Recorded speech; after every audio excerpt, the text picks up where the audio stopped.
One of the things that really intrigues me is this idea, and I heard it many, many years ago. I'm not even sure of the original source where I heard it, but it goes like this.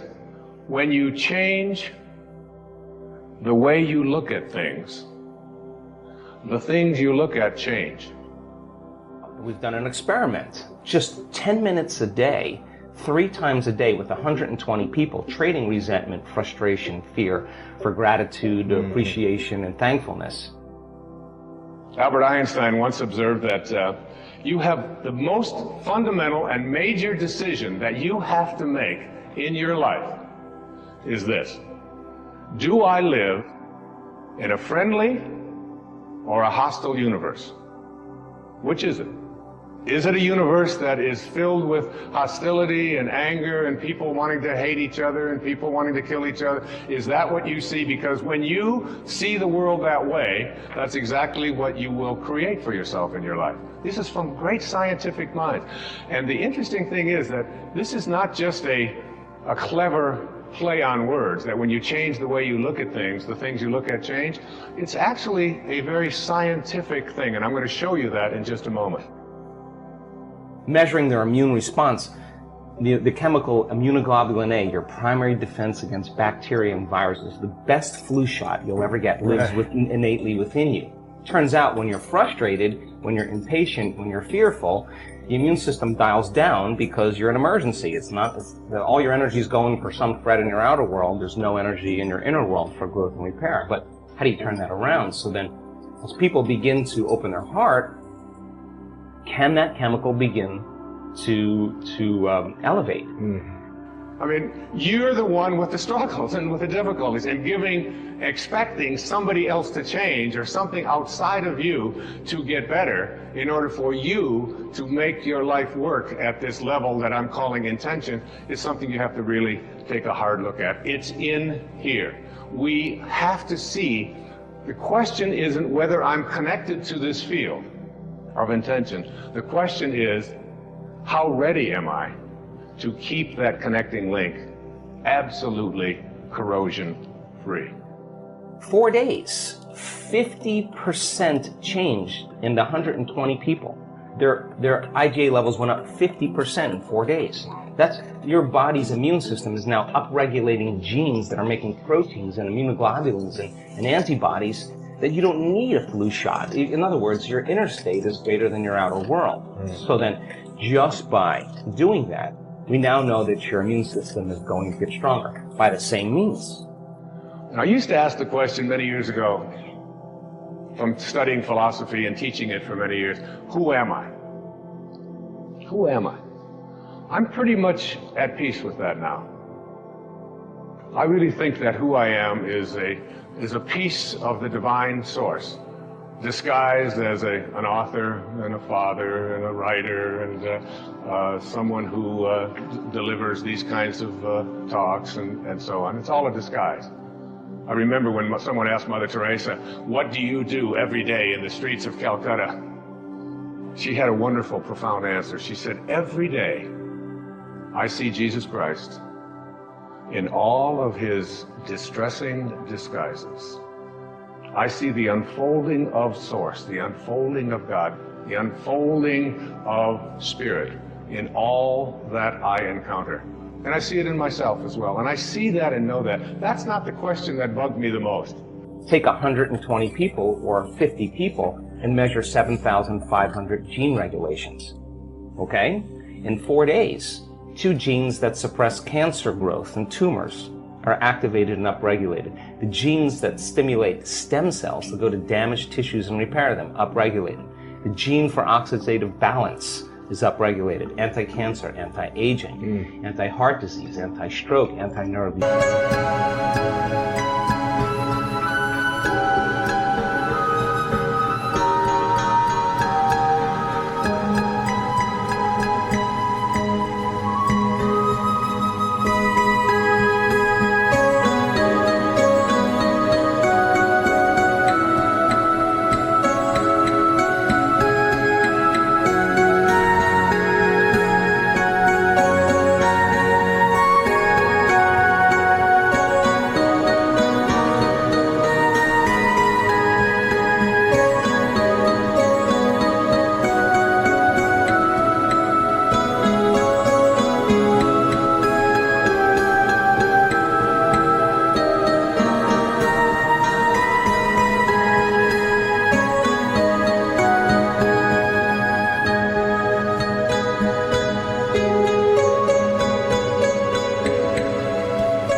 anti-regenerative, anti-inflammatory, antimicrobial, just the body's naturally doing this.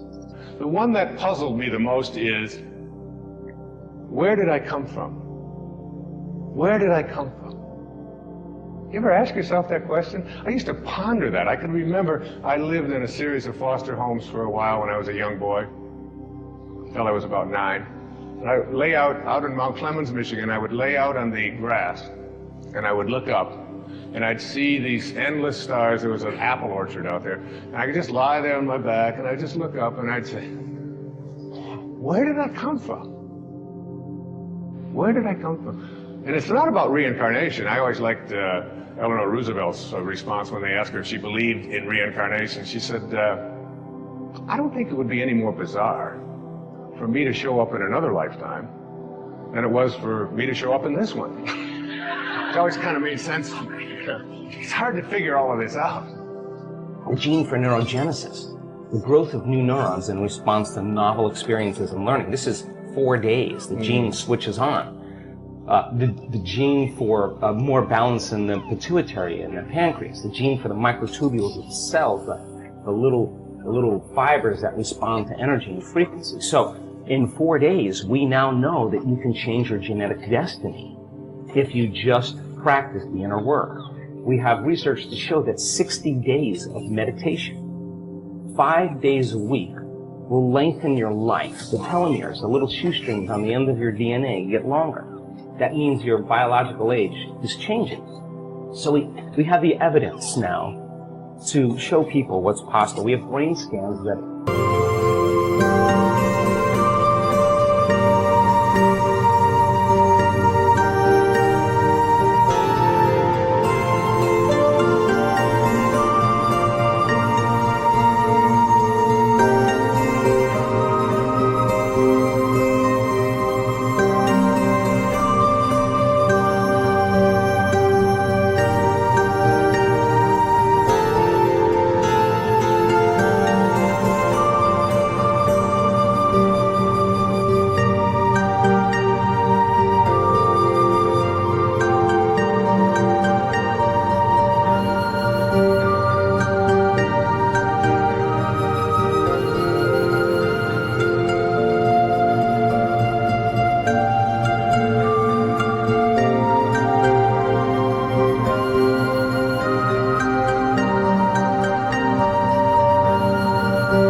that are so outside of normal that when neuroscientists see them, they're blown away, because the amount of energy that's in the brain during this transcendental moment is hundreds of times outside of normal. Wow. I mean, you can't make your brain do that. Something is happening to you, and that person's having a transcendental moment. And we now know that we can predict it, and we now know that we can induce it. But where did I come from? Where did I come from? So you ask yourself this perplexing question, where did I come from? And most of us, when we think about that question, we come up with an answer. And the answer is, as hard as it is for us to even imagine, our parents did it.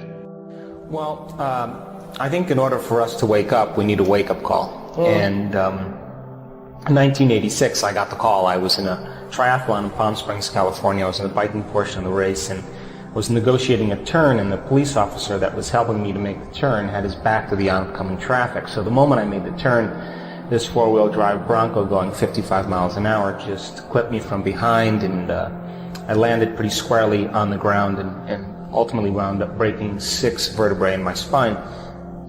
So when we think about where we come from, that sort of is the place that we get to in our hearts. But just go back to that moment for a second and understand that, remember what I said earlier, when you change the way you look at things, the things you look at change. Just keep that idea in mind. Because if you go back to the time of your absolute beginning into the material world, I thought this idea that the power that made the body heals the body. I mean, I believe that to this day, and I believe that the quantum model of reality explains healing better than anything. I mean, you can't explain how even a cut heals without bringing in the quantum model. I mean, you can talk about molecules and circuits and chemicals and attractions and Cells repulsion, and so forth, yeah. but that's really not how it works. I mean, that's a model that's very limited.